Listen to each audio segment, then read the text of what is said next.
What's up, everybody? Brett Okamoto from ESPN, joined by UFC #1 featherweight contender Brian Ortega, who, of course, takes on Alex Volkanovski at UFC 260.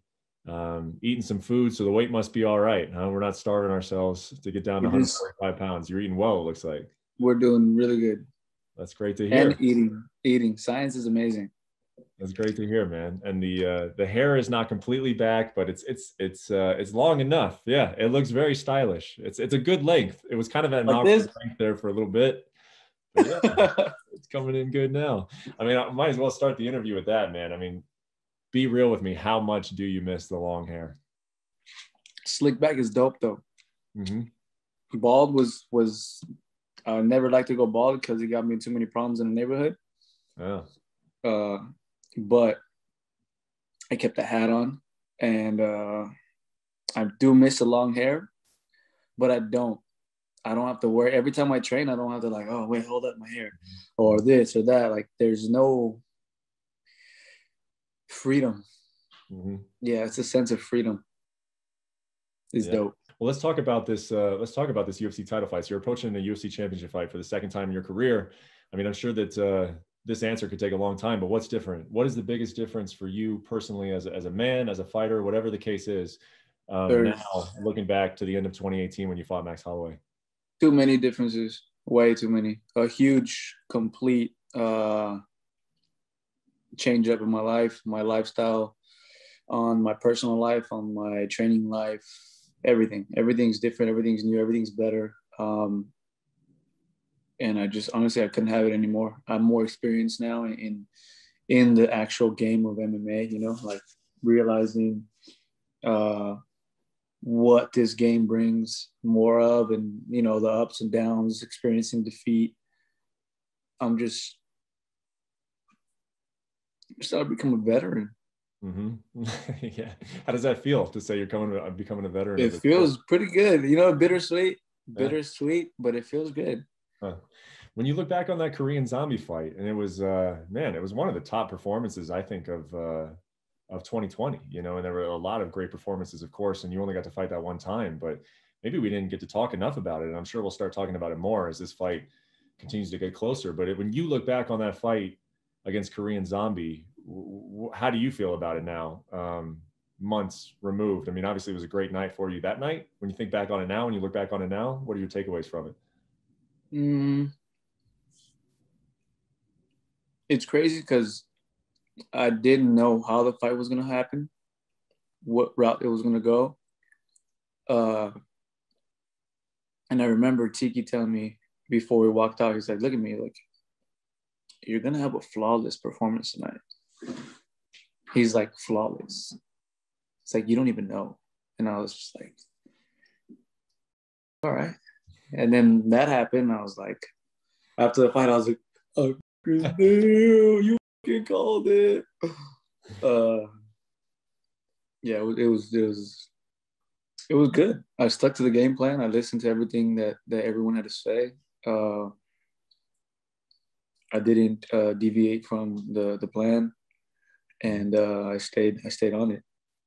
You feel like you had an element of surprise that, and I'm sure you're going into the title fight completely confident, but do you feel like you had an element of surprise going into that Zombie fight that's not present in this one, just because that was sort of the pre-fight talk, is that we just don't know what to expect from Brian, where he's talking about this Brian 2.0. Did you feel like you surprised Zombie a little bit, and now you don't really have maybe that luxury against Volkanovski? No, the element of surprise is still there. They only saw a bit of what I have to offer.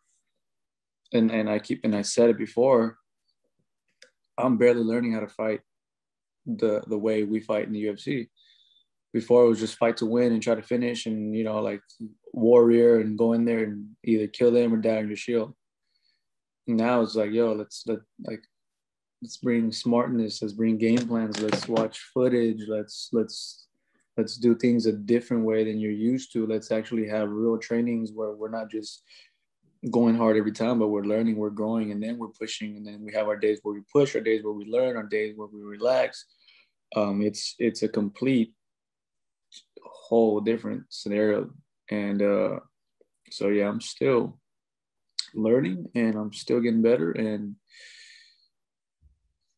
it's dope to have this feeling at the top, what people consider the top of the game, right? Yeah. At the top of the sport. And I got to imagine it feels really good to not only feel like you're doing all the things correctly, but you also know that, as you mentioned, that before your mindset was we win or we go out on our shield. It's got to kind of, I would imagine, and you tell me if I'm right, that it's almost a good feeling to know that you have that mentality too. Like you're doing everything right, and your skills are now to a level of which like your heart was, but you already know that like your heart is there. Like that if the moment comes where you do have to go out on your shield or you do have to dig deep, like you've already proven that you can do that. Like is there kind of a benefit to that? Do you feel like that makes you more dangerous in a way? Yeah, I have a reserve tank, Mm-hmm. Do you feel I have a reserve tank basically. I can go there if it hits the fan, and the fans love that version of me, because it's what what you want to see in a fight, like blood and it's just everything. Do you feel like this fight against Volkanovski is going to be like the zombie fight where your skills will just be the thing that shines through? Or do you feel like Volkanovski is the type of opponent where you will need that dog Brian at one point or another? I feel like he's very technical, I feel like it's going to be somewhat of that type of fight. The man is, he's a specimen when he goes in there and how he moves and how he creates his opportunities and how he goes and wins rounds and does what he does, and then when you try to push the pace on him, he knows how to stop you and you can also get respect. So he's an interesting one. So now it's time to go in there and decipher this puzzle. Mm-hmm. So it's gonna, who knows what it's gonna take. I still have yet to get punched by him and feel what it has to take, or share the octagon with him. But it's it's something I look forward to. Let's see how we can get this one done. Let's see if what we've been training for and our plan is the right way and the right one, and how do we do this? Does it change the mindset at all going into a fight?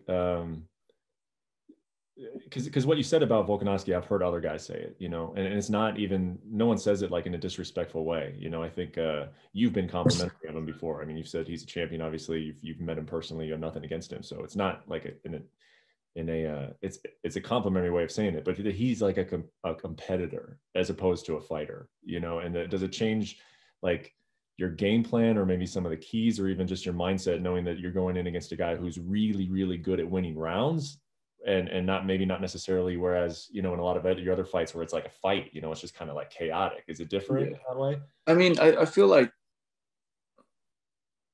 you can only judge based on things you've seen, and I feel like maybe that's why people call him a competitor, including myself, because I've never seen him in a dogfight. I don't know how he reacts when his back is against the wall and he has to fight, because no one's been able to put him there. So, yeah, I do have to get ready for a competitor. I got to get ready for someone who's ready to compete, win rounds, and play the intelligent game of mixed martial arts. So it does change my mindset. Just change a little bit the way we approach this fight, and we got to dance according to the music. Mm-hmm. What's the most impressive thing he does, do you think?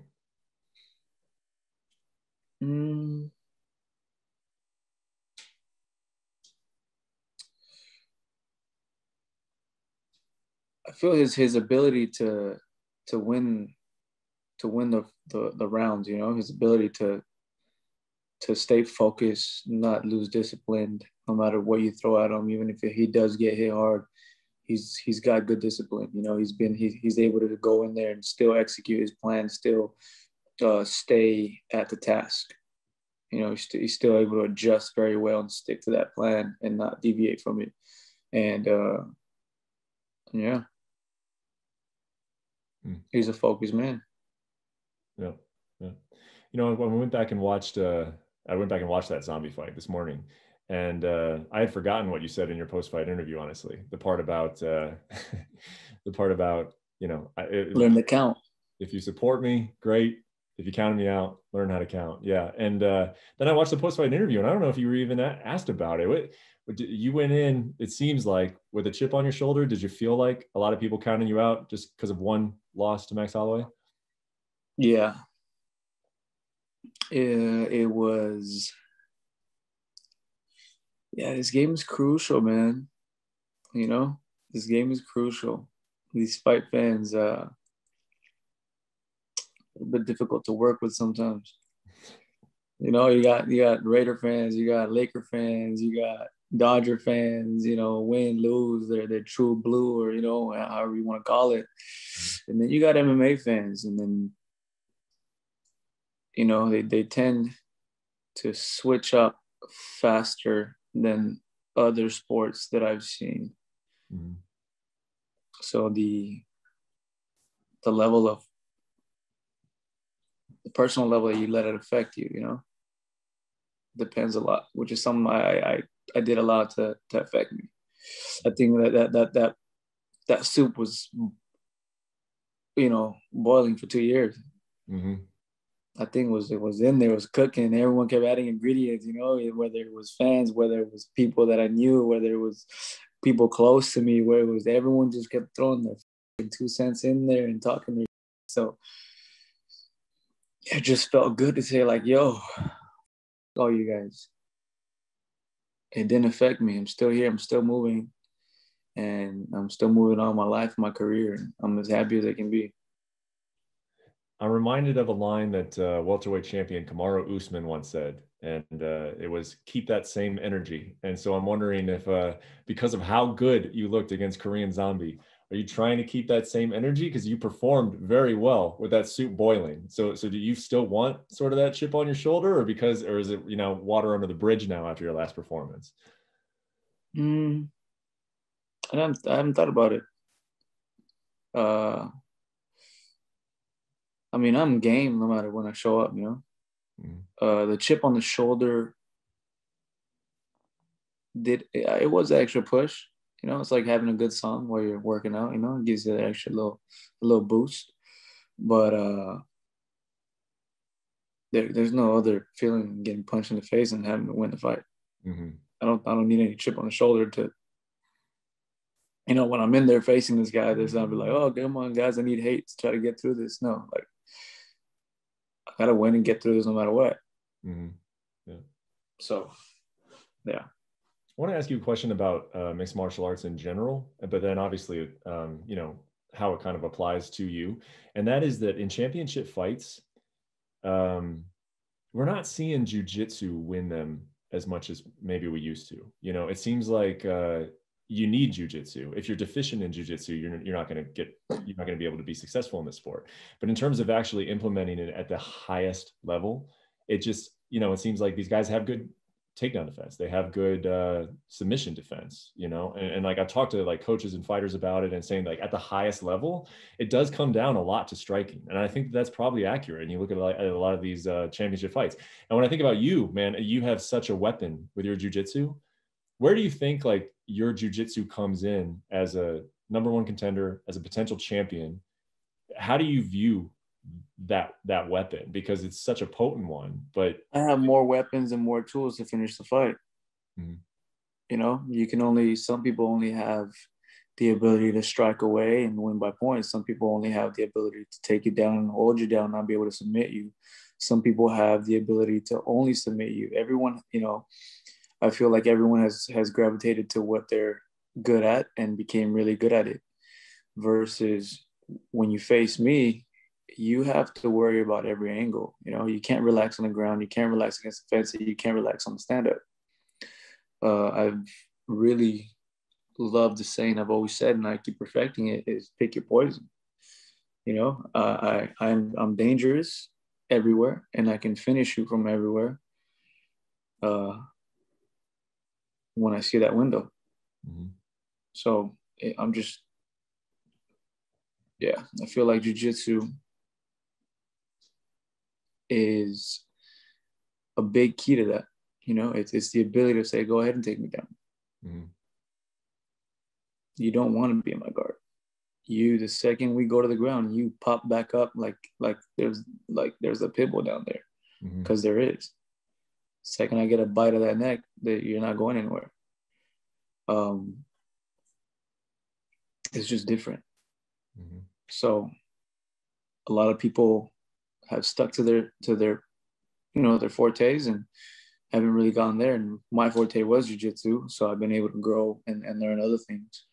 But these guys are just so good, man. MMA is coming to a level where everyone knows everything. Anti-wrestling, anti-jiu-jitsu, anti-this. You just learn enough to get away with it. But then you hit someone who's got 10,000 hours of just one move, and they're just on a different level. Mm-hmm. Look at a guy like Damian Maya. Mm-hmm. Everyone knew what he wanted to do. He still did it anyways. There's just that level, like Jacare back, like before all these things happened. You knew what Jacare wanted, and he was able to do it. Mm-hmm. So these guys still exist. These guys still are deadly. But the evolution of what happens with them, right? Do you learn more? Do you just stick to what you know and perfect it? So I feel like I'm more of what I try to consider more well-rounded all around. I don't want to be in danger anywhere or feel like I'm outclassed anywhere, And if it does happen, it's like, yo, let's find this out. Let's get better at it. Mm-hmm. This is the game where a man tests your will and your skills, and you find out what you're made of. And do you have the ability and the capacity to make the changes to adapt and become better, or do you stay the same? Mm-hmm. I mean, speaking of a guy who has done that very well is your old rival Holloway, and of course, I'm sure you're expecting to get asked about his performance in January. Did you watch it? Where were you? Of course. How did you see it? I was in Big Bear.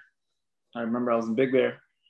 I was over there, and I was like, we don't have any, like, I don't know how this Airbnb works. I don't know how do we get the fights, this and that. My little brother brought his PlayStation 5. And I don't know what he did, but somehow he got the fights. Uh-huh.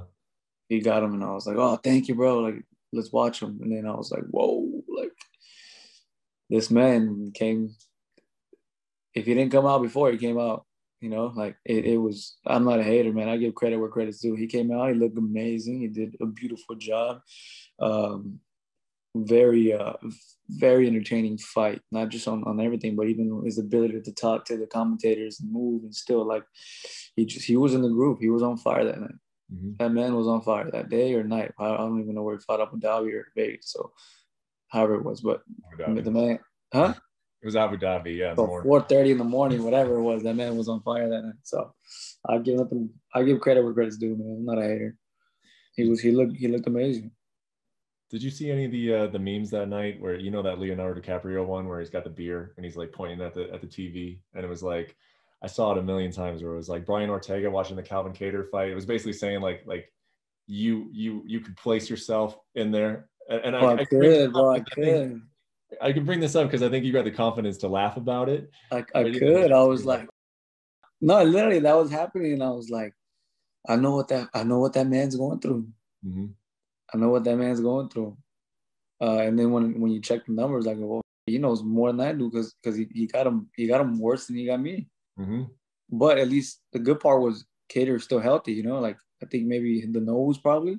I mean, but we both went through that one. But I think other more broke on me during that one. That sucked. But I was just happy, like, yo, homeboy's all right. Like, mm-hmm. He doesn't have to go through some crazy, bullshit. Like, he's still gonna come back. He's still gonna fight.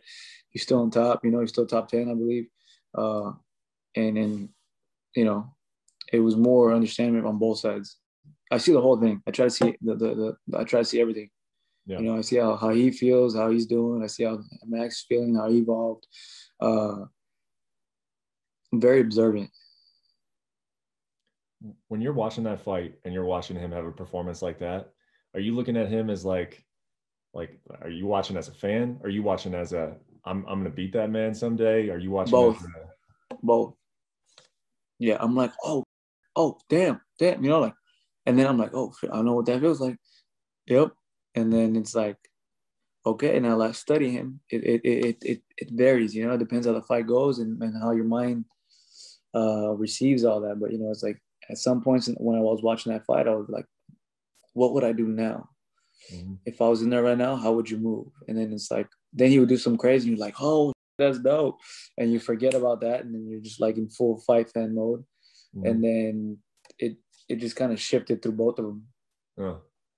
Yeah, I mean, it's wild to think about, because that night it was just like everybody was a Max Holloway fan. I mean, everyone was just sitting there just oohing and ahhing about him. And so it's like to think about you, you know, watching him as like as like you want to be. I was doing that You too. want to be where Calvin is. I mean, that's a wild thing to think about. Yeah. What do you think it would mean more to beat Max Holloway or to win the championship against Alex Volkanovski? I've been thinking about that a lot lately.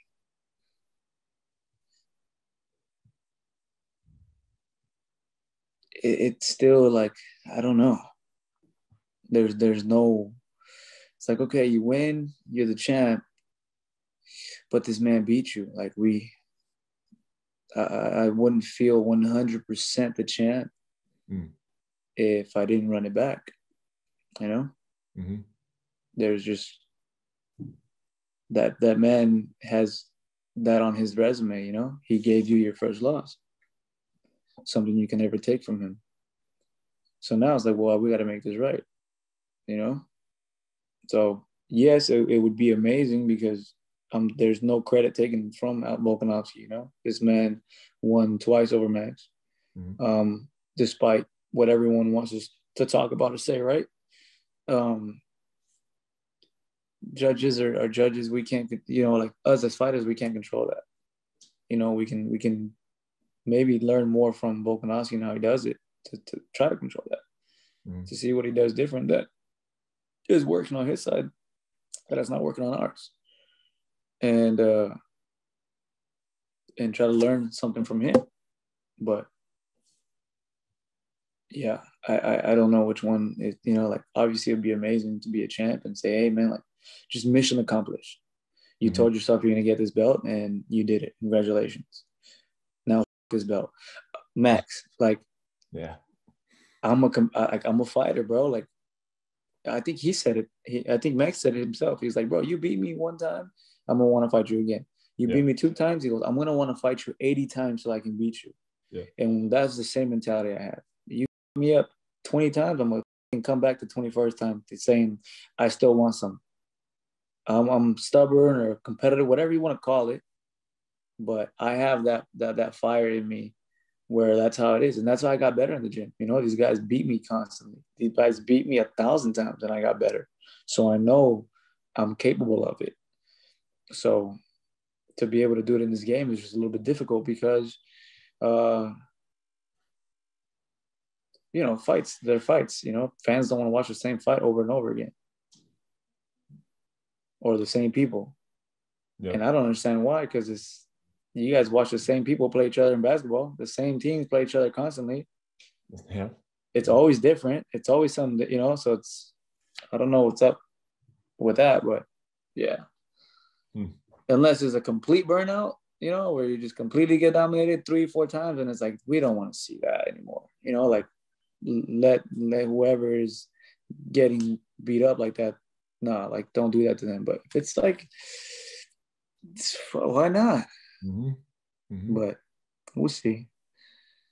Well, let me leave you with this then. It'll be the final thing is that obviously I know your focus is on Alex, and I have no doubt about that. And so we'll just, if you could step away as you have been from that fight for just 1 second, if you do win the belt and you do feel that way, which I'm sure you will, that I want to fight Max. You know, let's do this. Let's really legitimize it as even further. You know, the world seems to be going in a better place. The UFC just announced that it's going to have fans in Florida. What would be your dream scenario to you're holding the belt, Max is trying to take that belt from you? Where is it? When is it? Like lay out your perfect 2021. It might happen in 2020, or actually 2021. You're right. My bad. I keep forgetting. You just eliminate a year from your brain, right? Just pretend it doesn't. Yeah. This lockdown feels the same, so I forget what year it is. I don't know. Like, would you want in LA, like a stadium, Vegas? Well, there's like, you got the Raiders Stadium over there in Vegas, right? You got LA Staples Center home. You got us even, trying to make it in Hawaii, see if they can do it over there. Mexico, there's so many locations that are dope, where it would sell, it would do amazing at. Is securing the right one that feels right, and obviously it's not 100% up to us. We have to. There's a lot of politics that go involved in how we can get these things places and set up and how we're going to do it. So if the world starts, from what I've seen, we're looking at the end of the tunnel here, get better, then who knows, dude? There's just so many places I love to fight. Yeah, a lot of good options. Too many places. Yeah, a lot of options. Options are great. Yeah, a lot of good options is a good problem to have. Especially for that fight. I don't think you need a special place. I mean, you can have that fight pretty much anywhere in the world, and it's going to be a blockbuster event. But first things first, March 27th, you got a big challenge ahead in the champion, Alex Volkanovski. So we appreciate you taking some time out of your training schedule and speaking to us, man. We'll see you in Vegas soon. Thank you, brother. Always good talking to you. Thanks for watching ESPN on YouTube. For live streaming, sports, and premium content, subscribe to ESPN+.